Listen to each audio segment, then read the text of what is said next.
What's up, everyone? Welcome to the 57th episode of the Boundless Business Podcast. Larissa, Justine, happy Friday. How are we doing today?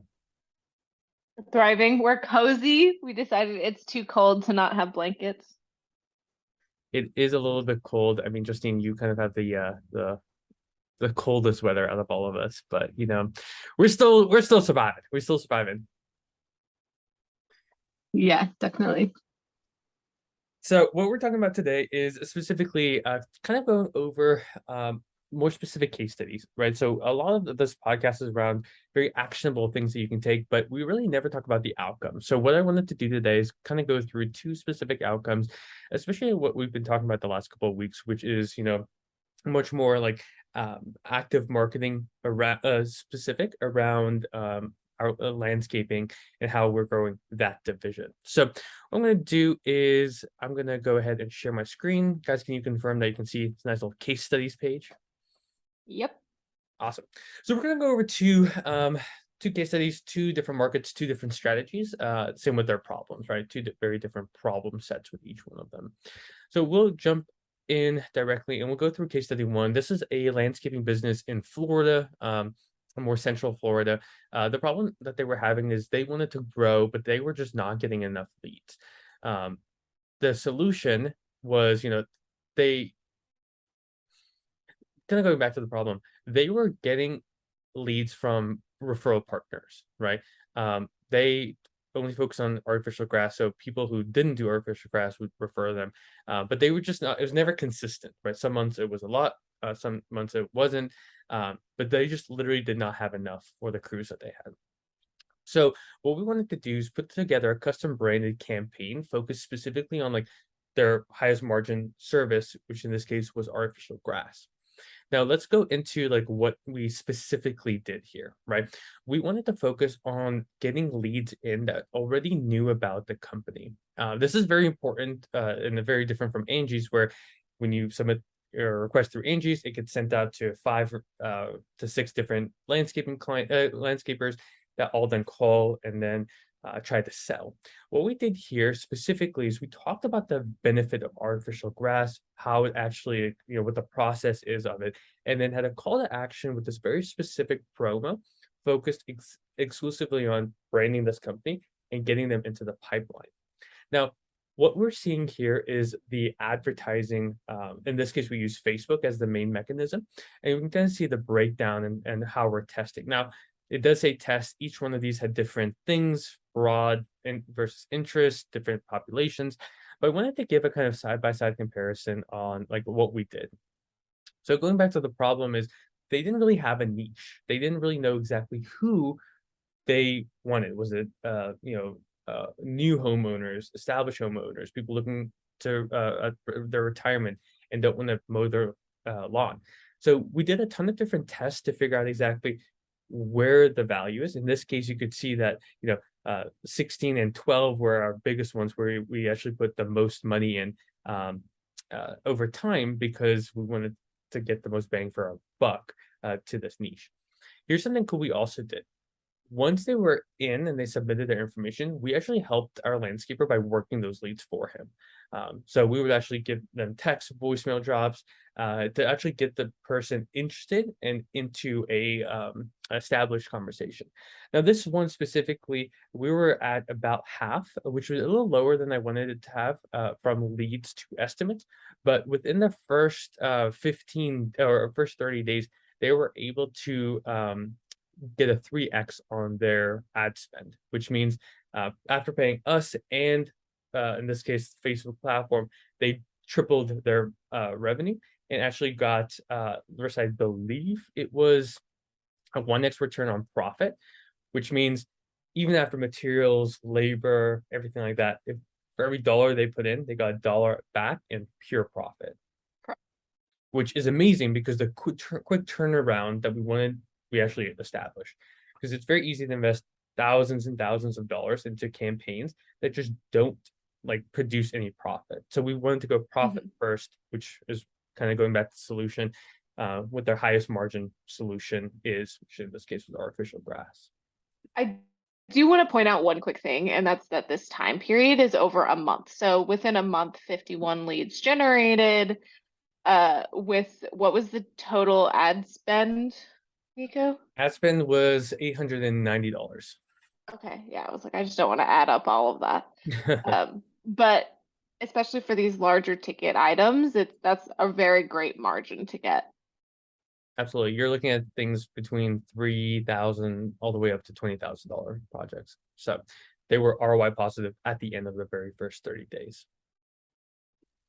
So kind of going into the case study two, this was a landscaping client in Arizona. Problem was that they were getting all their referrals from all their new leads from referrals. So they didn't have referral partners. It was literally like you did a great job for person A and they were for person B, which is great, the most warm it can be, but again, not consistent. So our solution was to set up two campaigns, one focused on low-hanging fruit, which in this case was also artificial turf, and the second one was focused on larger projects. Now, this landscaping client has a capacity to put in pools. The going rate for pools here in Arizona is between like 40, 50,000 all the way up to $200,000. So we want what we want to focus on here is getting low-hanging fruit projects in the door while we long-term nurture these bigger projects. So this is kind of a high-level breakdown of the like low-hanging fruit one. We're still actually running, I believe. Yeah, we're still running the kind of larger one, which I can give numbers to in a second. But for low-hanging fruit, this was in a 21-day period. So from January 9th to January 30th, so 3 weeks. Got 12 leads, got 7 estimates scheduled, which is amazing. Again, we also did a text follow-up on those, and I kind of hounded this client too to get people get going. Contracts sent were 3. A couple of them were not great. The thing about these, you're not going to have 100% of these leads go to contract, which is okay.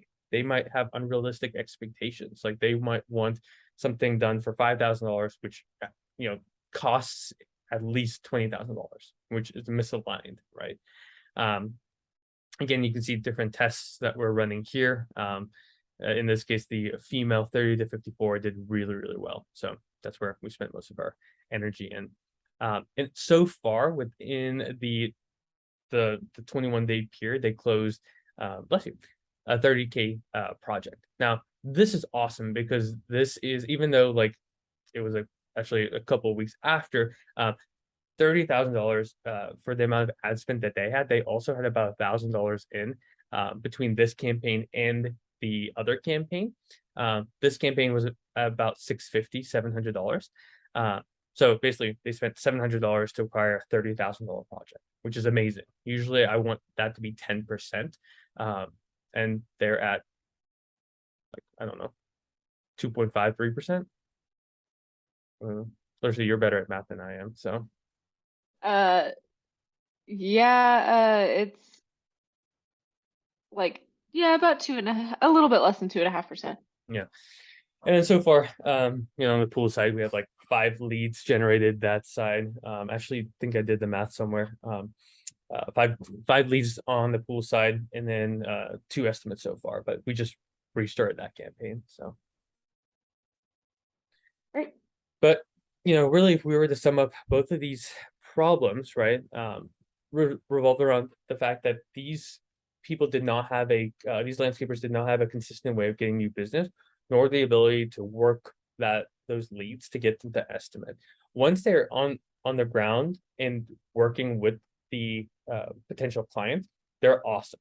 But getting them to that point, there's always struggles. So that's a quick case study, 2 case studies around what we're doing today.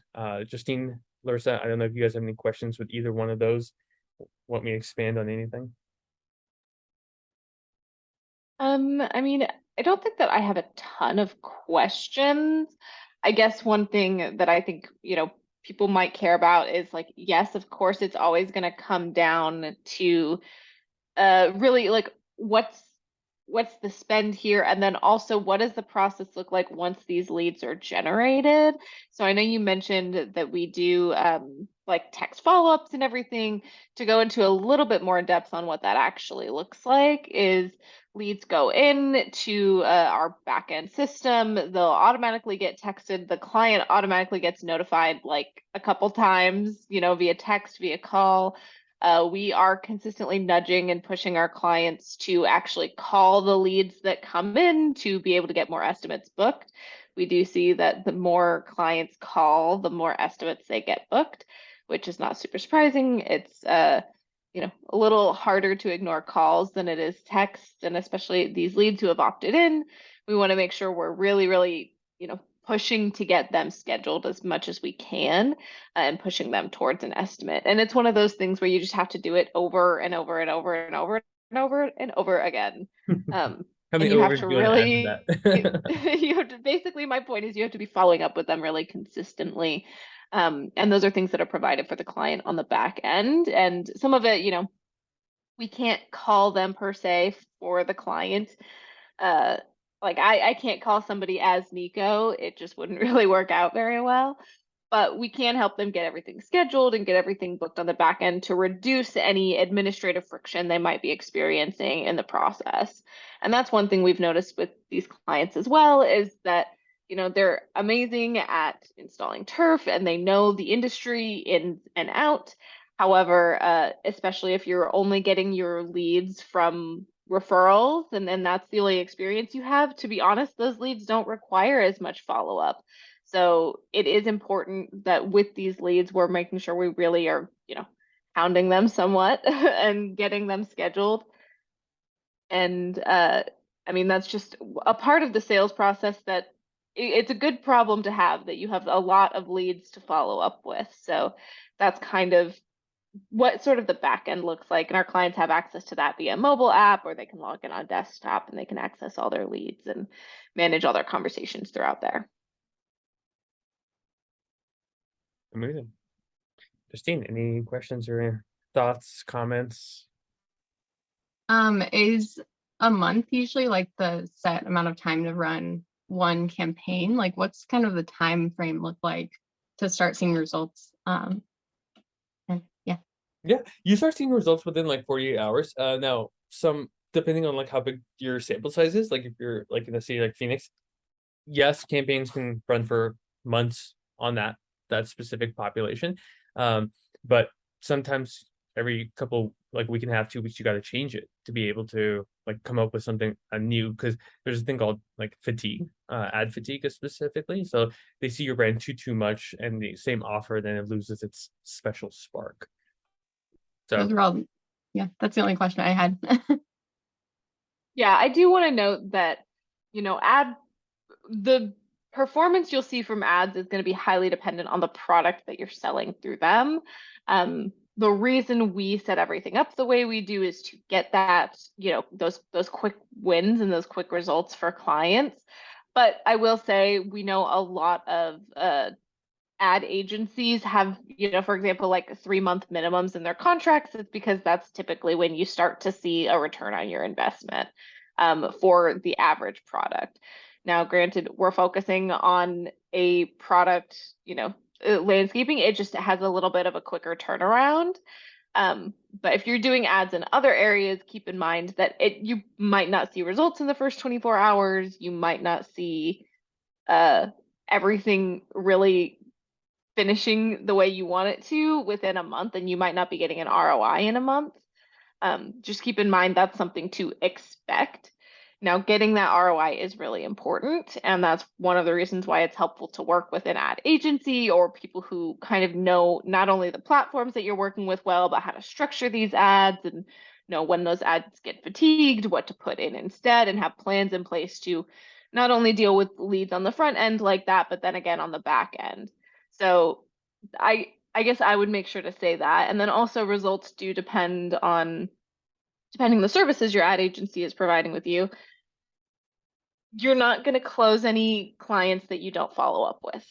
So there certainly is an element of like you need to have your own internal sales process unless that piece is being outsourced as well. Correct. Yeah. Biggest thing that like we've noticed is like it's purely based on like how much are you actually connecting with these individuals, you know? Mhm.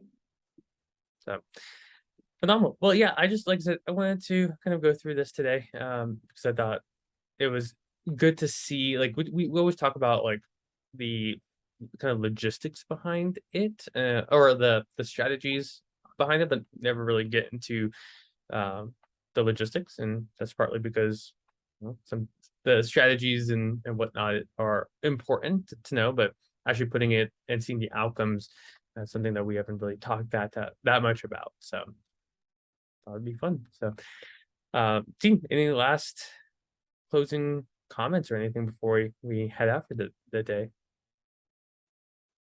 I don't think so. No, awesome. Well, thank you guys so much for listening. If you have any questions, email me at nico@boundlesscommunity.com. And as always, thank you guys so much for listening, and we'll see you guys on the next episode. Peace.